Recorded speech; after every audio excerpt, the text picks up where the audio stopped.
What's going on YouTube? Bandit here, back again with my wizard. Today, we've got another video for you. This video will revolve around the mirror image skill. If you're anything like me, back when I started playing Diablo just a few months ago, I was going through the skills, trying to pick the best ones to get my wizard beast in, all jacked up, ready to fight these demons. Glanced over a mirror image, screw that one doesn't really look too interesting. So I opted to go for some other skills. Lo and behold, here we are today, and I found a piece of gear the other day that I'll go over a little bit later that had a magical ability that benefited the mirror image skill. And I threw them on, messed around with them, and I really had a lot of fun. Now, it's not going to get you beast in solo T5s, T6s, super fast times, anything like that, but it's really mostly just fun. And I urge you guys to give it a try. You'll probably have fun with it too. I didn't really think mirror image would be that interesting myself, but like I said, I've been having a lot of fun with it, and I'm just going to show you the skills I've been using that have made it fun for me. And just relax. Maybe you'll learn something you didn't know about mirror images. A lot of information for you. Enjoy the video. First thing we're going to do is just talk about some of the gear that you'll need to get the maximum amount of fun out of this build. Tasker and Theo gloves up first. I talked about these in my last video. These are going to increase the attack speed of your pets by 47%. Now, if you were wondering, the mirror images do actually count as pets, and I do have some video footage showing the duplicates in action with and without the Tasker and Theo gloves. And to me, it is very clear that they are moving just a little bit faster. So that's good. Get some of those Tasker and Theos if you can. And I found this wizard hat the other day. The Archmage's Vica-like, I'm not really sure, I've never seen that word before. The main attribute that makes this piece of gear special though is your mirror images have a chance to multiply when killed by enemies. So that's pretty cool. They're getting their asses handed to them by some demons. Poof, here's another one. I also found that if the mirror image is destroyed in the last second before it expires anyways, the duplicate will actually have a full countdown timer again to be active. So it's like you're kind of casting the spell twice without actually having to cast it again. So that's pretty awesome. Another thing that would benefit you to know is if one of your mirror images duplicates gets destroyed, the duplicate also has a chance to multiply as well. So you could get a nice little chain of duplicates going for a little while if you're lucky enough. Alright, let's go ahead and look at the skills that you will see and that we will discuss in this video. I'm going to be using the Magic Missile with Conflagrate. Nothing new there. I've been using that quite a bit, especially since I found that Mirror Ball. And I'm also using the Hydra with the Mammoth Hydra rune as well. I've got that Serpent Sparker wand, and that allows me to have an extra Hydra active at a time. And with those Tasker and Theo gloves, they've got that increased attack speed as well. With the Familiar and the Spark Flint, for the action bar skills, the mirror image, when they spawn with this build using this skill, the little Familiar will float around their head, but it does not fire that extra little blast that the Familiar does. So just keep that in mind. I'm using the magic weapon with the force weapon as well. And then we'll get into the mirror image and the runes itself. I've played around with quite a few of these. Simulacrum. I'm sorry if I'm butchering these. These are all just bizarre words. This increases the life of your mirror image. That's pretty self-explanatory. Alright, let's move on over here to the duplicates rune. Summon more mirror images that taunt nearby enemies and have a percentage of your life. Basically, they're going to give you 4 of these instead of 2. So that's nice.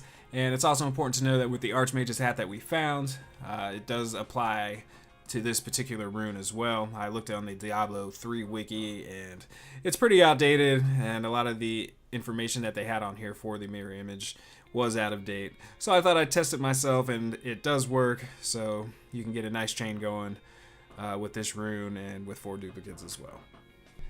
Now on over to the Mocking Demise. When a mirror image is destroyed, it explodes, possibly stunning enemies. Now this one was pretty fun.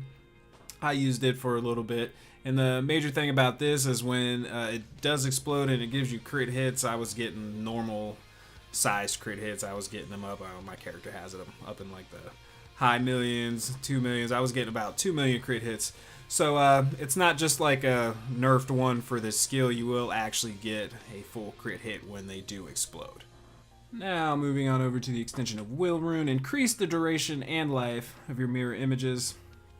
The mirror images last about 7 seconds, and with this rune, you'll get about 3 more seconds for a total of about 10 seconds out of them. So that's not too bad, but definitely not my favorite rune. Alright, and let's move on over to the final rune, the Mirror Mimics rune. Spells cast by your mirror images deal more damage, and that's always good with me, and this is probably my go-to rune. It's always helpful to have just a little bit of extra damage, and I will take that. Now moving on over here to Black Hole with the Spell Steal rune. This is one of the main reasons why I think this build is so fun to use. Not only are you able to cast your Black Hole, but each of your mirror images will cast a Black Hole as well, giving you a total of 3 Black Holes per turn of the mirror images, and that's pretty epic. You can have Black Holes going the whole time. They're available, and it's pretty beneficial. If the enemy is sucked into one of their Black Holes, you'll still get the same amount of crit hit damage as you would if you were to cast your own. So that's pretty cool. It's basically like a giant Black Hole party. All the demons are invited, and everybody knows that there ain't no party like the Black Hole party, because the Black Hole party won't stop. And that's pretty much the deal when you're rocking this setup. Moving into our passives, we've got Illusionist up first. When you take more than 15% of your maximum life and damage within 1 second, cooldowns on Mirror Image, Slow Time, and Teleport are reset. Say you're in the middle of fighting a pack or two of elites, they got all their minions just totally destroying you. You call in your mirror images, and they're just like getting their butts handed to them too. They're already destroyed. You took a big blast from one of them, lose half of your life. We'll go ahead and reset the timer for you, and let you call in those mirror images without having to wait again. You know, just help you out a little bit. And also, when you use Mirror Image, Slow Time, or Teleport, your movement speed is increased by 30% for 3 seconds. Not very long time, but enough to get out of the way of some danger if you need a quick boost of speed to help you out. And Elemental Exposure, Conflagration, we're using that still, just because of the certain fire aspects of the build that I'm using. And Evocation will reduce all cooldowns by 20%. With the gear and, you know, my Paragon points, and with this skill, I've been able to take my cooldown from about, it's a 12-second cooldown, and it's between like 9 and 10 seconds about. So, just a little bit time shaved off to help you out, let you call it in just a little bit sooner. Every second counts if you ask me. So those are the 4 skills I'm rocking with, the 4 passive skills I'll be rocking with as well for this build. Now I'm just going to go over some pros and cons, things I liked and didn't like about the skill, just some overall more information for you. The main con that I found was that it's easy to, when you're using the Hydra and the Black Hole, it's easy to cast the Black Hole, you're grouping the bad guys up, and then I've gotten to where I'm just spawning the Hydras right in the middle of the Black Hole, and it's really doing a lot of damage. Depending on what else is going on, the mirror images may or may not contribute to that grouping. So they're going to attack what's closest to them. You know, that's fine. But it works better for you if they're all concentrating their fire between the Hydras and the mirror images, especially if you've got the duplicates mirror images. Like, it's best if they're all concentrating the fire. But sometimes they just kind of get to casting. You know, they'll shoot one bad guy over here they're dealing with. You know, maybe shooting at 2 over here when there's like a lot more going on and in a group that they could be going at.